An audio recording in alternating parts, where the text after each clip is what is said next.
महापुराण, पहला स्कंद, अध्याय संख्या 13 और श्लोक संख्या 42। यथा गावो नसी प्रोतास तन्त्यां बद्धाश्च दामभिः वाक्तन्त्यां नाम विधा वहन्ति बलिमीशितो।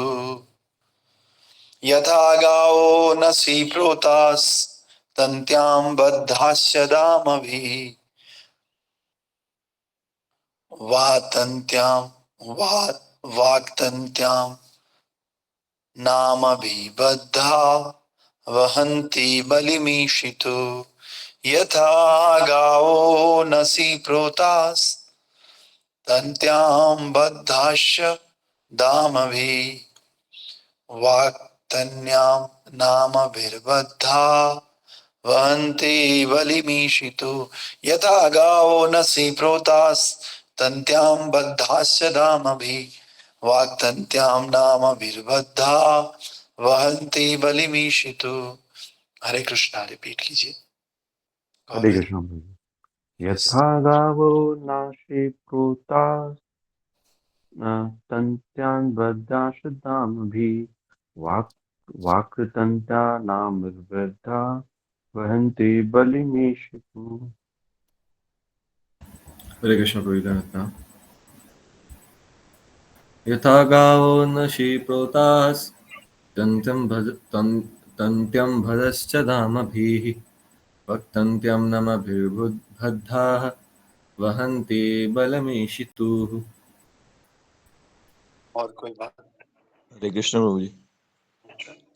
यथा गावो नसी प्रोतास्तन्त्या बाधाश्च दामभिः वाक्तन्त्या नामभिर्बद्धा वहन्ति बलिमीशितु। हरि बोल। और कोई?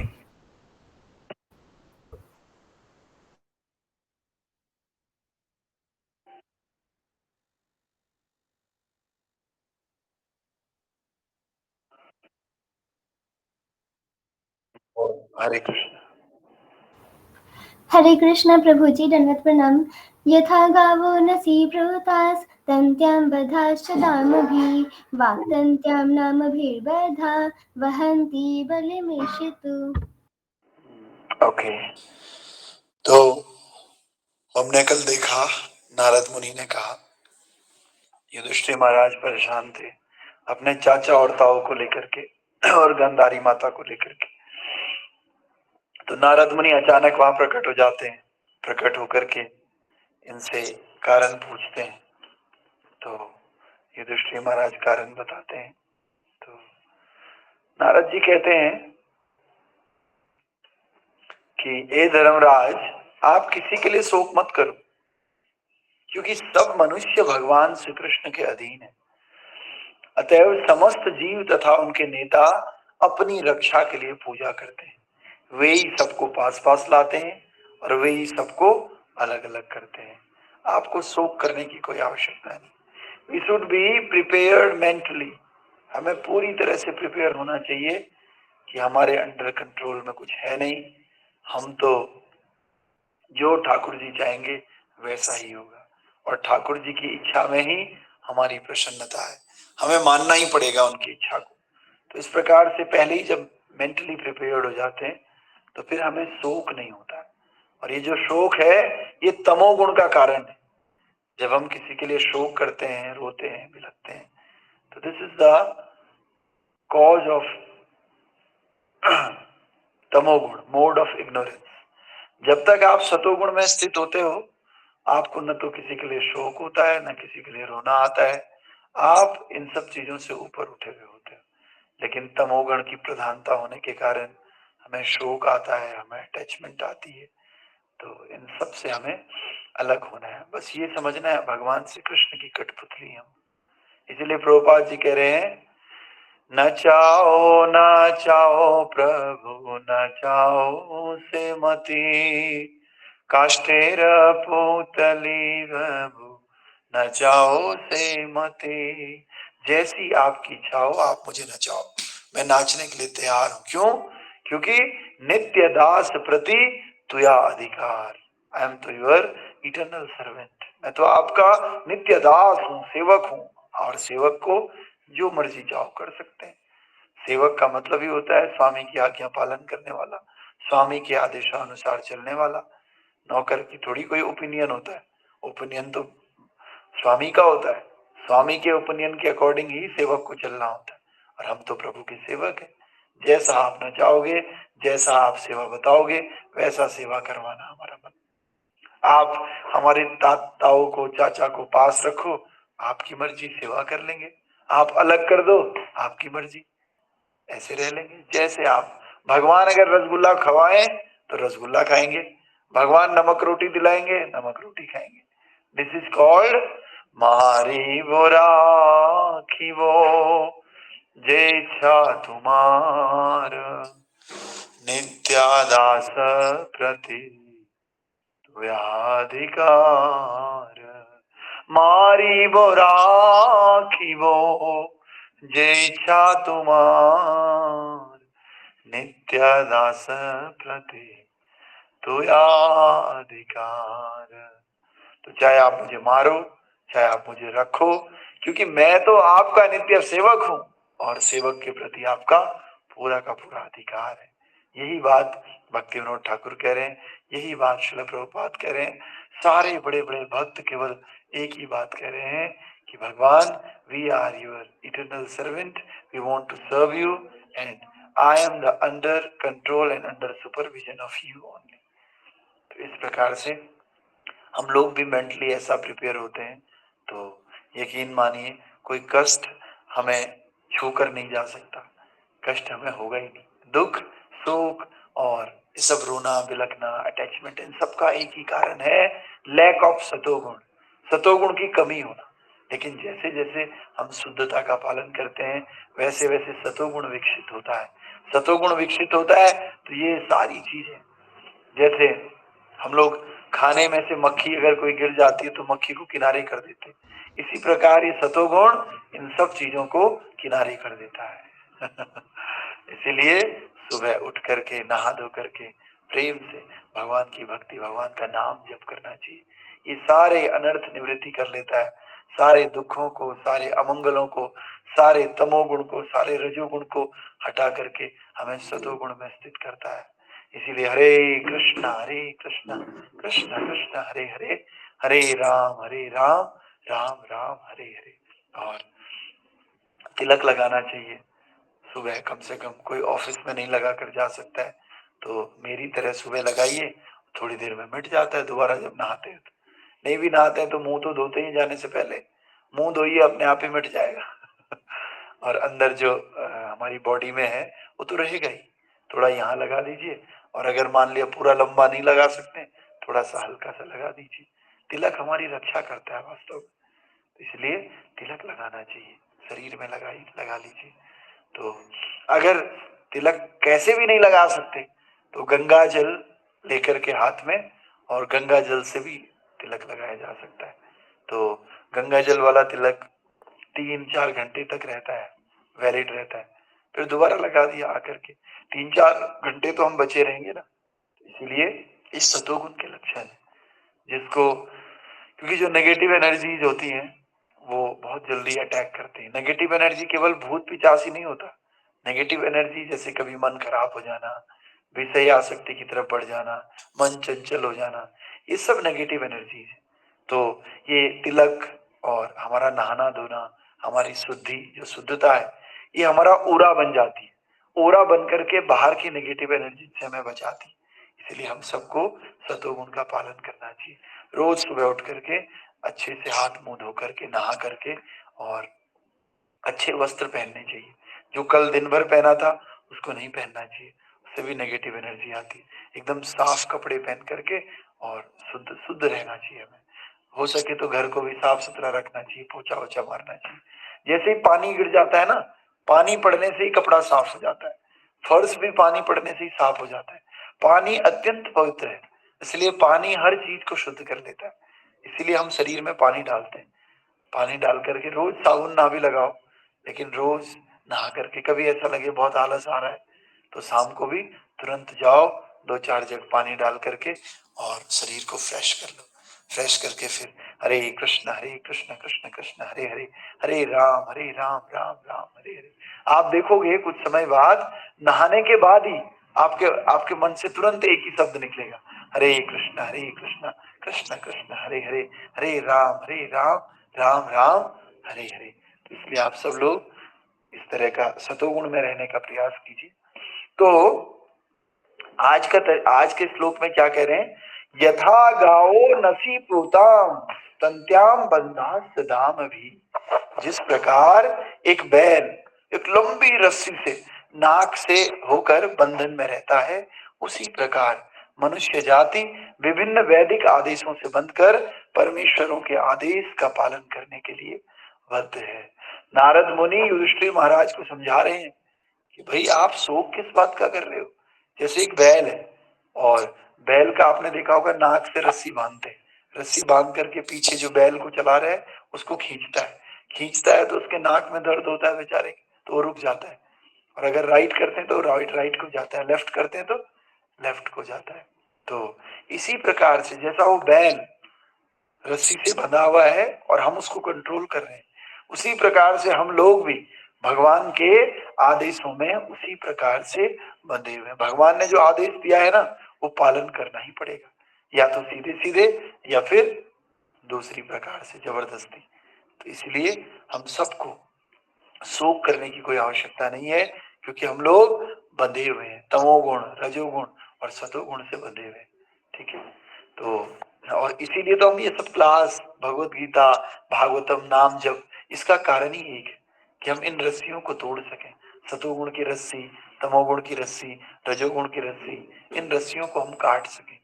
तो तात्पर्य भाई अर्चनीय वंदनीय प्राप्त स्मरणीय जगत गुरु श्री प्रभुपाद जी द्वारा श्रील प्रभुपाद की जय। तो प्रत्येक जीव चाहे वो मनुष्य हो, पशु हो, पक्षी हो, यही सोचता है कि वो स्वतंत्र है, किंतु वास्तव में भगवान के कठोर नियमों से कोई भी स्वतंत्र नहीं है। हम सबको लगता है हम फ्री हैं, लेकिन वी आर नॉट फ्री। भगवान के नियम कठोर हैं, क्योंकि किसी भी परिस्थिति में उनका उल्लंघन नहीं किया जा सकता। जो धूर्त लोग होते हैं वे मानव निर्मित नियमों से बच सकते हैं, किंतु परम नियंता की संहिता में नियमों का उल्लंघन करने से तनिक भी संभावना नहीं होती।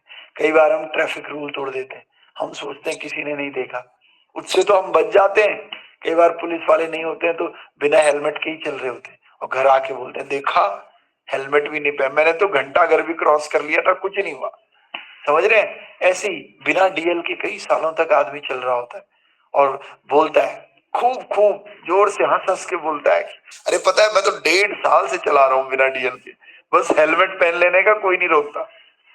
समझ रहे हैं, तो इस प्रकार से लेकिन आप यहाँ संसार में लोगों को ठगा सकते हो, संसार के नियमों से आप बच सकते हो, लेकिन भगवान के नियमों से थोड़ा सा भी नहीं बच सकते हो।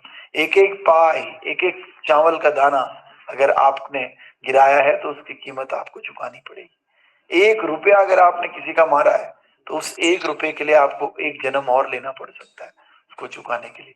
इसलिए किसी का भी ना 1 रुपये लेना है, ना किसी को कष्ट देना है, एकदम अच्छे काम करते हुए और बढ़िया से संसार में भक्ति करनी है।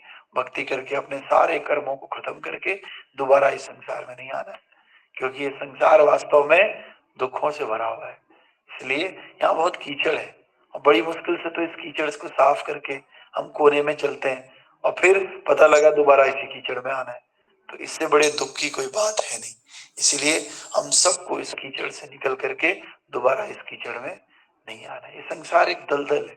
जैसे आपने अंडरवर्ल्ड का नाम सुना होगा, अंडरवर्ल्ड में लोग बोलते हैं कि भाई ये ऐसा दलदल है, इसमें आते तो आप अपनी मर्जी से हो लेकिन फिर यहाँ से आप जा नहीं सकते, ऐसा कीचड़ है, ऐसा दलदल है। जैसे बैल जाता है ना कुछ खाने के लिए जाता है, मान लिया वो जमीन बहुत दलदल वाली, तो गया तो वो अपनी मर्जी से था, लेकिन वापस वो अपनी मर्जी से नहीं आ सकता। कितना ही रेस्क्यू ऑपरेशन चलाओ, रेस्क्यू वाले भी उसमें डूब जाते हैं। और उस बैल को तो किसी ना किसी तरह से मान लिया निकाल भी दो कभी कभी, लेकिन ये भव बंधन, ये भव संसार, ये तो ऐसा दलदल है कि इसमें जो भी बचाने आएगा वो भी डूब के मर जाएगा, बशर्ते वो शुद्ध भक्त हो, भक्त ना हो। हाँ, अगर शुद्ध भक्त है तो वो हमें निकाल सकता है। इसीलिए संसार में जो भी हम सोचते हैं कि ये मेरा दोस्त है, ये मेरा चाचा है, ये मेरा ताया है, मैं इससे पूछ लूंगा तो ये मुझे गाइड करेगा, वास्तव में सब लोग बंधे हुए। एक बंधा हुआ दूसरे बंधे हुए को कैसे काट सकता है? बस वो मुंह से बातें कर सकता है। अगर आपको काटना है तो संतों के पास जाना पड़ेगा। इसलिए नारद मुनि युधिष्ठिर महाराज को बता रहे हैं कि आपको संतों के पास जाना चाहिए, तब जाकर के, अरे पहले तो फील करना चाहिए कि हम बंधे हुए हैं। हमें तो फील ही नहीं होता हम बंधे हुए। हम तो सोच रहे हैं हम तो आजाद पक्षी है, पंछी बनो उड़ के फिरो नीले गगन में।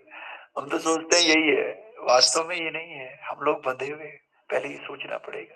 और बंधे हुए हैं तो इसके लिए कोई संत आकर के कैंची से हमारे बंधन को काटेगा। और मान लिया संत नहीं आ रहा है तो क्या करना होगा? संत के पास जाना होगा कैसे भी करके। मैं समझ रहा हूं जाना बड़ा मुश्किल है संत के पास, क्योंकि बंधन को खींच खींच के लेकर जाना होगा। लेकिन अगर हम समझ गए तो खींच करके, अगर संत हमारे पास नहीं जा रहे हैं तो कैसे भी प्रयास करके संतों के पास जाना होगा कि लो जी हमारा बंधन काट लो। लेकिन हम लोग क्या कहते हैं? ग्रस्त है ना, फंसे हुए हैं, बंधन में है ना। बाहर बाहर से ऐसे बोलते हैं, बड़े बड़े लोग बाहर से बोलते हैं ऐसा, बंधन में। लेकिन वास्तव में ऐसा फील नहीं, अंदर से हो रहा है, अरे ठीक है ना, इतना भी बहुत है जितना मैं कर रहा हूँ। वास्तव में अगर पता चलता ना, हमें अगर सच में रियलाइज होता कि हम बंधन में हैं, तो हम चुप नहीं बैठ पाते। सोचो आपको पता लग गया कि आपको एक कमरे में बंद किया जाने वाला है, आप चुप रहोगे क्या? नहीं रह पाओगे। आप दरवाजा खटखटाओगे, चीखोगे, चिल्लाओगे, नहीं मुझे यहाँ से बाहर निकलना है। लेकिन ऐसा करते हैं हम लोग? नहीं। क्यों नहीं करते? वास्तव में अंदर से रियलाइज नहीं है कि हम बंधन में। अंदर से लग रहा है कि नहीं नहीं अरे ठीक हूं, मैं तो फ्री हूं।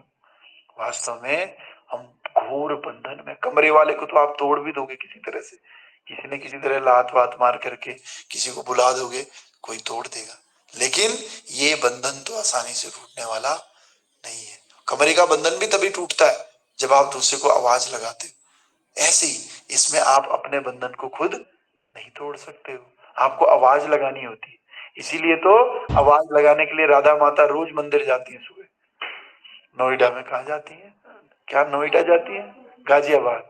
गाजियाबाद के मंदिर में जाती है राधा माता रोज संडे को, इस बंधन को तुड़वाने के लिए, है कि नहीं? दांत में दर्द होता है कभी कभी, तो दांत के डॉक्टर के पास जाते हैं ना हम लोग, फिर दांत डॉक्टर उसको ठीक करता है। तो इसी प्रकार से हम सबको मंदिर जाना अति आवश्यक है। भक्तों के संग में जाना, मंदिर ही नहीं, जहां भी ऐसे प्रोग्राम हो रहे हो, हाउस प्रोग्राम हो रहे हो, कीर्तन प्रोग्राम्स हो रहे हो, वहां जा जा करके ज्वाइन करना चाहिए। हमारे बंधन खुलते हैं इससे। और एक दिन से नहीं खुलते, एक दिन गए थोड़ा एक कट मारा, दूसरे दिन गए दूसरा कट मारा, ऐसे ऐसे करके ताकत लगती है। ठीक है, तो पहले फील करना है हम बंधन में हैं, फिर इस बंधन को काटना है, साधु संग करके इस बंधन को काटना है, चीखना है, चिल्लाना है, प्रभु जी प्लीज प्लीज मैं आ रहा हूं, अभी प्लीज, दूर है पर मैं आ रहा हूं।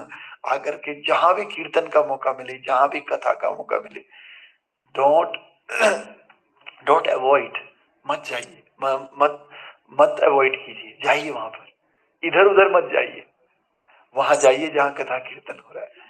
और ऑनलाइन क्लास के लिए ईगरली वेट कीजिए, कब आएंगे, कब कोई शब्द बोलेंगे, कब कोई संतों की वाणी हमारे कानों में पड़ेगी। और खूब कीर्तन कथा कीजिए। और ऐसा नहीं है कि दूसरा ही आपके बंधन खोलता है, इच्छा तो हमें ही करनी पड़ेगी ना। ये बात तय है कि दांत में दर्द है, दांत का डॉक्टर ही ठीक कर पाएगा, लेकिन इच्छा तो हम करेंगे ना। हम कह रहे मैं तो जाऊंगा ही नहीं डॉक्टर के पास, कुछ ही कर लो, तो डॉक्टर बेचारा क्या करेगा? इसी प्रकार से संत भी तभी कर पाते हैं जब हम इच्छा करते हैं। हम मंदिर जाने की इच्छा ही नहीं करते, संत क्या खाक करेंगे? कुछ भी नहीं करेंगे। ठीक है, तो आगे आइए प्रभुपाद जी क्या करें। अतएव वे हमारे परमेश्वर प्रत्येक जीव के हृदय में परमात्मा के रूप में स्थित है। अतएव भगवत गीता में बताया गया है 13.23 में क्या बताया गया है? हृदय से अर्जुन तिष्ठते, अहम सर्वभूतानाम हृदय से अर्जुन तिष्ठति। अर्जुन सभी भूतों, भूत पिचास होते हैं ना, सब भूत पिचासों के हृदय में मैं बैठता हूँ, है कि नहीं? भूत पिचास मीन्स भूत का मतलब होता है संस्कृत में जीवात्मा। हम सब भूत हैं वास्तव में, भूत पिचास है हम लोग। तो भगवान कह रहे हैं सभी जीवों के हृदय में मैं परमात्मा के रूप में विराजमान होता हूँ। दो जगह कह रहे हैं, एक तो यही कह रहे हैं अहम सर्वभूतानाम हृदयेश अर्जुन तिष्ठति, हे अर्जुन मैं हृदय में तिष्ठति मतलब बैठता हूँ पक्का सबके जीवों में। दूसरा सर्वस्व चाहम हृदय सन्निविष्टो, ये वाला भी, ये दोनों श्लोक प्रूफ करते हैं गीता के, एक 15वें चैप्टर में एक 13वें चैप्टर में। ठीक है, तो इस प्रकार से एक 15 का 15 और एक 23 का 13 13 का 23, सॉरी 23 तो चैप्टर ही नहीं है गीता में 13 का 23। ठीक है, अतएव वे हमारे जीवन की प्रत्येक अवस्था की गतिविधियों से परिचित रहते हैं। वे हमें किसी विशेष पद पर बिठाकर हमारे कर्मों का फल प्रदान करते हैं। धनी मनुष्य का बच्चा संपन्नता के बीच जन्म लेता है, किंतु धनी मनुष्य के पुत्र के रूप में आने वाला बच्चा इस स्थान के योग्य था। अतः यह स्थान उसे ईश्वर की इच्छा से मिलता है। यदि उस बालक को किसी क्षण किसी दूसरे स्थान में ले जाया जाता है तो वह भी परमेश्वर की इच्छा से ही होता है। भले ही बच्चा या माता पिता ऐसे सुखद संबंध से वियोग पसंद ना करे, यही बात निर्धन व्यक्ति पर भी लागू होती है। जीवों के मिलने या बिछड़ने पर धनी या निर्धन किसी भी व्यक्ति का कोई बस नहीं चलता।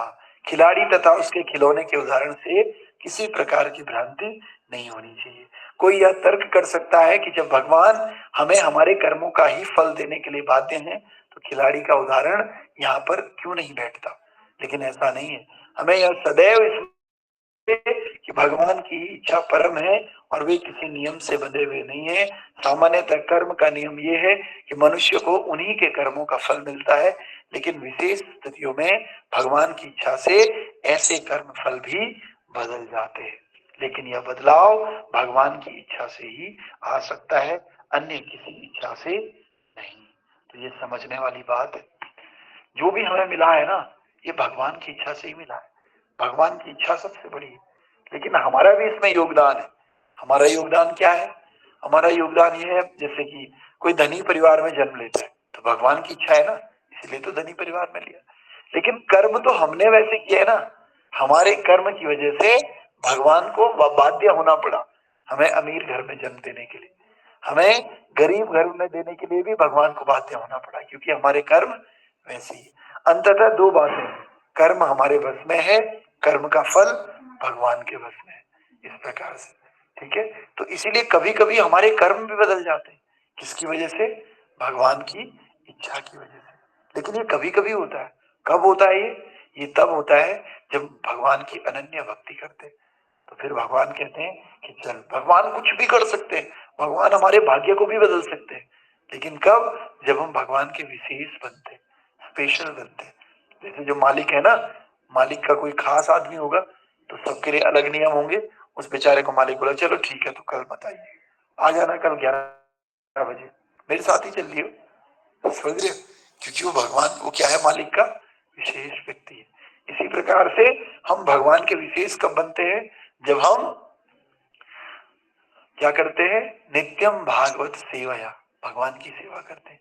सततम कीर्तयन्तो माम ये जना पर्युपासते, जब हम भगवान का सतत कीर्तन करते हैं, भगवान के ऊपर कंप्लीट सरेंडर करते हैं, श्रद्धा व्यक्त करते हैं भगवान के ऊपर, तो हम उनके क्लोज बनते हैं। और उस क्लोज में जैसा जैसा हम चाहते हैं भगवान वैसा वैसा करते हैं, बल्कि भगवान हमारे अधीन हो जाते हैं देखा जाए तो, है कि नहीं? तो करना पड़ता है भगवान को जो भक्त चाहता है। तो ये एक अवस्था है, ठीक है। लेकिन ये कब? जब अनन्यास चिंतयन्तो माम होता है, जब भगवान के अलावा वो व्यक्ति कुछ और सोचता ही नहीं, वो भगवान का ही है पूरी तरह से, फिर उसके लिए कुछ भी करने को तैयार हो जाते हैं भगवान। और यही वास्तव में भौतिक समाज में भी देखा जाता है कि जो व्यक्ति हमारे लिए पूरी तरह समर्पित है, हम भी उसके लिए सब कुछ करने के लिए तैयार रहते हैं। ये सब गुण हमारे अंदर भगवान से ही आते हैं, क्योंकि भगवान हमारे क्रिएटर है, हमारे सोर्स है। ठीक है, फिर आगे कह रहे हैं अतएव इस श्लोक में दिया गया खिलाड़ी का उदाहरण सर्वथा उपयुक्त है, क्योंकि भगवान जो कुछ चाहते हैं उसे करने हेतु परम स्वतंत्र है। क्योंकि वे सभी प्रकार से पूर्ण है, अतः उनके कर्मों या फलों में कोई त्रुटि नहीं रहती। अतः जब किसी शुद्ध भक्त का विषय आता है तब कर्म फलों में ये विशेष परिवर्तन परमेश्वर द्वारा किए जाते हैं। श्रीमद् भगवद गीता 1.30 अच्छा 9.30 से 31 में आश्वासन दिया गया है कि भगवान अपने उस शुद्ध भक्त को सभी पाप फलों से बचाते हैं जिसने उनकी शरण ग्रहण कर ली है। इसमें कोई संदेह नहीं, विश्व के इतिहास में ऐसे सैकड़ों उदाहरण मिलते हैं जहां भगवान द्वारा कर्म फल दिए गए। यदि भगवान किसी के विगत कर्मों के फलों को परिवर्तित कर सकते हैं तो यह निश्चित है कि वे अपने ही कर्मों से या कर्मों के फलों से नहीं बनते, वे पूर्ण हैं और समस्त नियमों के परे होते हैं। तो भगवान शुद्ध भक्तों के कर्म फलों में विशेष रूप से परिवर्तन करते हैं, इसीलिए शुद्ध भक्त के लिए सब कुछ संभव है। तो जो ये है, जो भी श्लोक मैं चाह रहा हूं, अगर कोई भक्त इस सेवा को ले सकता है, जैसे आज हमने देखा भगवत गीता का 13.23 श्लोक, और इधर हमने देखा भगवत गीता का 8 है या 9 है, मेरी समझ में नहीं आ रहा है, 9 समझ लेते हैं, 9.30 से 9:31 इंग्लिश वाले में जाके देख सकते हो। तो ये दो श्लोकों को जो भी आज प्रभुपाद जी के तात्पर्य में आए उनको ग्रुप में भेज सकते हैं कि आज के श्लोक में ये था, ये 2 श्लोक है, तो लोगों का ज्ञान वर्धन हो जाएगा कि हाँ भाई गीता का ये वाला श्लोक तो ध्यान में रहता है थोड़ा बहुत। ठीक है, कोई अगर इस सेवा को करना चाहता है तो मुझे अच्छा लगेगा। जैसे क्वेश्चन आंसर वाली सेवा आप कर रहे थे, तो आज आप ये कर सकते हो कि the Bhagavad Gita shlokas from today today's purport of Shrila Prabhupada. शिला प्रभुपाद के आज के पर्पट में ये भगवत गीता के श्लोक आए, इनका अर्थ ये है और इनका प्रभुपाद जी इनके बारे में ये बताना चाह रहे। तो हिंदी इंग्लिश दोनों में आए तो अच्छा है, बाकी हिंदी में तो सब समझते ही। ठीक है, कोई लेना चाहता है तो देख लीजिएगा, अभी नहीं पूछूंगा क्योंकि कोई अगर जबरदस्ती सेवा लेगा तो वो भी अच्छा नहीं है। ठीक है, ढूंढ करके। शिला प्रभुपाद की जय। ग्रंथराज श्रीमद् भागवत महापुराण की। कल शिला जीव गोस्वामी का अपीयरेंस था, मैंने क्लास के बाद देखा, तो जीव गोस्वामी के बारे में हम नहीं बता पाए, पहले ही बता चुके थे हम ऐसे कुछ दिन पहले, तो इसलिए जीव गोस्वामी के अपीयरेंस की भी आपको बहुत बहुत शुभकामनाएं। एक तो व्रत भी नहीं था ना कल, इसलिए पता नहीं चला, क्योंकि एकादशी का पारण करना था, तो इसलिए व्रत होता है तो पता चल जाता है। तो शिला प्रभुपाद की जय। ग्रंथराज श्रीमद् भागवत महापुराण की हिताय गौर प्रेम आनंदे। ठीक है, तो आज का भी मैं देखता हूँ आज भी शिला भक्ति विनोद ठाकुर का अपीयरेंस। तो भक्ति विनोद ठाकुर हमारे परंपरा की जान है। 6 गोस्वामी के बाद भक्ति विनोद ठाकुर को 7th गोस्वामी कहा जाता है। तो अभी आप जो भी हम लोग आरती ये सब गाते हैं, मंगल आरती को छोड़ करके, मंगल आरती तो इन्होंने गाई है विश्वनाथ चक्रवर्ती ठाकुर ने, बाकी सारी आरतियां सारे भजन भक्ति विनोद ठाकुर ने गाए हैं। भक्ति विनोद ठाकुर ग्रस्त थे, बहुत सारे उनके बच्चे थे, आप सब लोग जानते हैं। तो डीएम थे, डिस्ट्रिक्ट मजिस्ट्रेट, जज थे एक प्रकार से कोर्ट, सिविल कोर्ट में उड़ीसा में। तो रोज 64 माला करते थे भक्ति विनोद ठाकुर। उसके बाद कोर्ट का काम करते थे, शास्त्रों का अध्ययन करते थे, शास्त्रों का लेखन भी करते थे भक्ति विनोद ठाकुर। तो गृहस्थ अगर कोई बन सकता है तो भक्ति विनोद ठाकुर को फॉलो करना चाहिए। वास्तव में भक्ति विनोद ठाकुर तो मंजरी थे भगवान की, गोपियों के बाद मंजरी आती है, तो मंजरी थे, तो ऊपर से ही आए थे, आचार्य थे। तो अपीयरेंस है डिसअपीयरेंस है, अपीयरेंस है ना। हाँ, तो इस प्रकार से भक्ति विनोद ठाकुर का जीवन है। अभी टाइम की थोड़ा कमी है, तो पहले पता होता तो भक्ति विनोद ठाकुर के बारे में ही बताते। जय भक्ति विनोद, जय भक्ति विनोद।